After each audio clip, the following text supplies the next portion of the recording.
আসসালামু আলাইকুম রহমতুল্লাহি ওয়া বারাকাতুহু। এই হলো আমার ব্যবসা প্রতিষ্ঠান। আমি আল্লাহর রহমতে জুতার দোকান দিছি। সবাই আমার জন্য দোয়া করবেন। আমি যেন আল্লাহর রহমতের যেন আমি সফল হইতে পারি এবং আমার আত্মীয় স্বজন ভাই বেরাদর বন্ধু বান্ধব শুভাকাঙ্ক্ষী যারা আছেন আমার জন্য সবাই দোয়া করবেন। আর কি আজকে ফার্স্ট দোকান খুলছি সকাল 10টা থেকে। এই আর কি দোয়া করবেন সবাই আমার জন্য যাতে আমি সফল হতে পারি এবং আল্লাহর রহমত আমার উপরে বর্ষিত হয়। আমি এর আগে বিদেশ ছিলাম, দুবাইতে ছিলাম প্রায় 5 বছর 8 মাস, তারপরে দেশে 4 বছর, আবার সৌদিতে 4 বছর।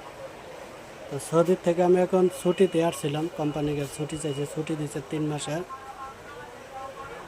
3 মাসের ছুটি দেওয়ার পর আমার আবার অসুস্থতার কারণে আমি 1 মাস ছুটি বাড়াই চাইছি।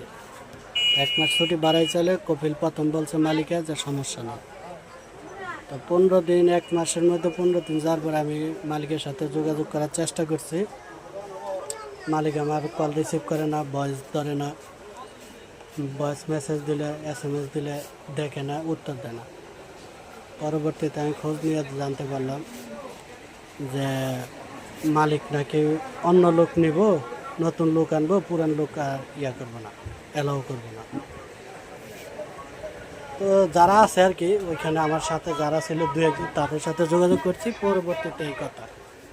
তো ভাবলাম আমি তো আর হইতে পারি না, বেকার তো থাকার প্রশ্ন আসে না, বেকার থাকলে তো আর সংসার ধরে চলবো না। এই জন্য তাওয়াক্কাল তো আল্লাহর উপর ভরসা করে ব্যবসা প্রতিষ্ঠানে লাগছি।